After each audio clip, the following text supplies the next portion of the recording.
The walkout comes after COSLA's latest pay offer was rejected by the trade union, which represents non-teaching staff like janitors, cleaners and support workers. Two other unions, Unite and the GMB, suspended their planned strikes while their members are consulted. No one from COSLA was available to appear in Scotland tonight, but we were joined by Mark Ferguson, who's the chair of UNISON Scotland's Local Government Committee, and Leanne McGuire, who heads up the Glasgow City Parents Group.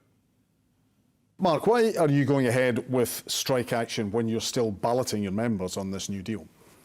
So we took a decision as a local government committee to we all consult our members on the offer when the clarification had been provided from COSLA and the Scottish Government that we're still seeking.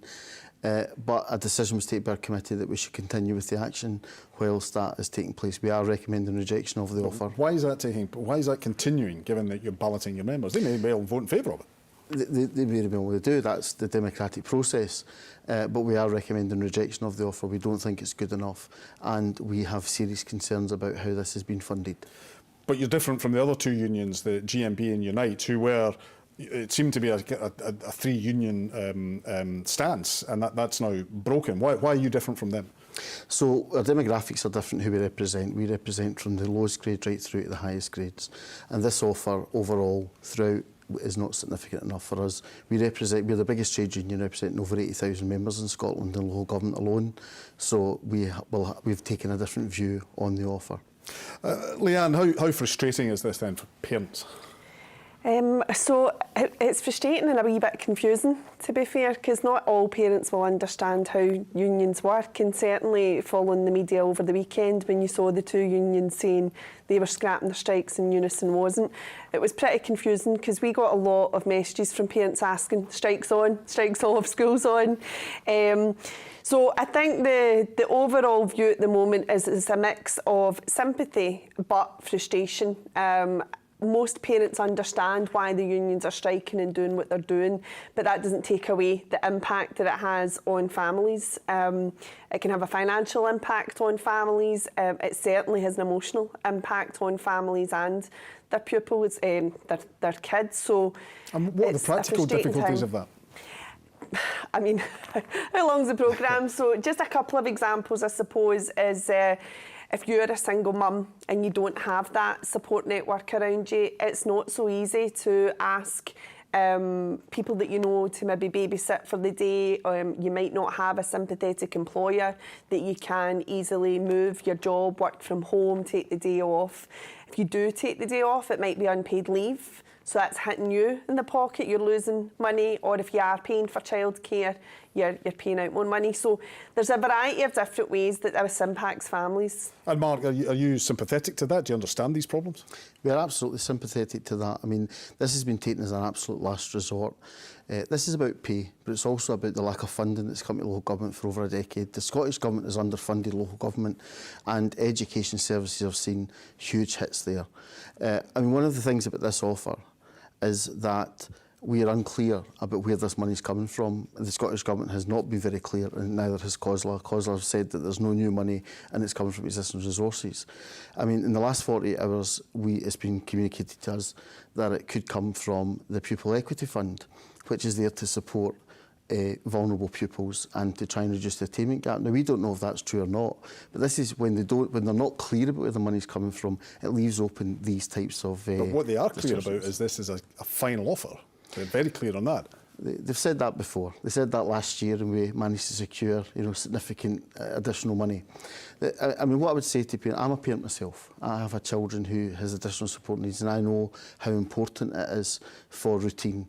But I think short-term pain for the longer-term gain is important.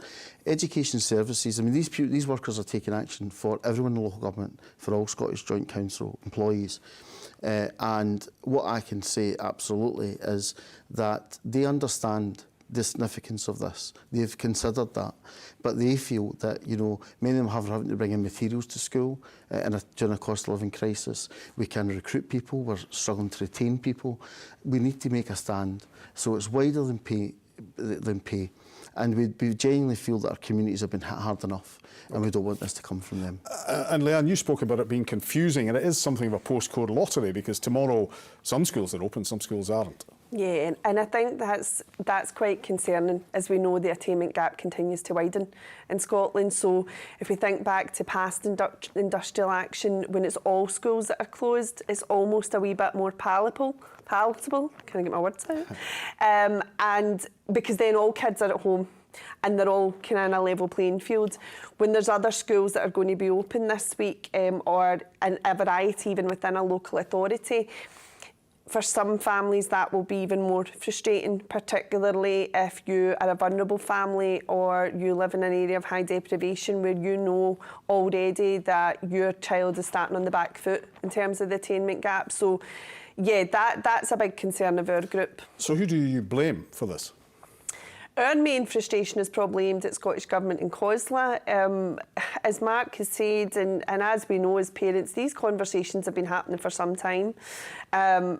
For us as parents, it's really frustrating when things come down to the wire, as they did last week, and then you're scrambling to find out what's the resolution to this? What does this mean for me as a family?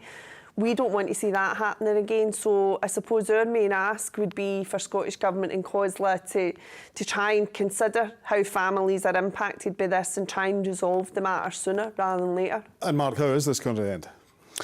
Well, we require the Scottish Government to come to the table with additional money. If they're saying there's none? Well, they're saying there's none, but we don't believe that's the case. And the First Minister today, I heard through the media, has said that he wants UNISON to suspend their action. Well, if he wants to suspend their action, we're open to talks, then he should come. Where would that money come from? Well, it'll come from Scottish Government. I mean, you know, they say there's no more money. We've heard this before, and then they come up with the money. But the reality is that local government, we're not asking for more than our fair share. Westminster has funded Scottish Government through the Barnett consequentials, and not all of the money for local government has come to local government. It's went to other Scottish Government priority areas. Okay. That's the type of money we need into local government to protect our services. We're now in the brink of having to cut statutory services, and that is not acceptable, and we don't want our pay to be the basis of that. Mark, Leanne, thank you both for joining us in Scotland tonight. Thank you.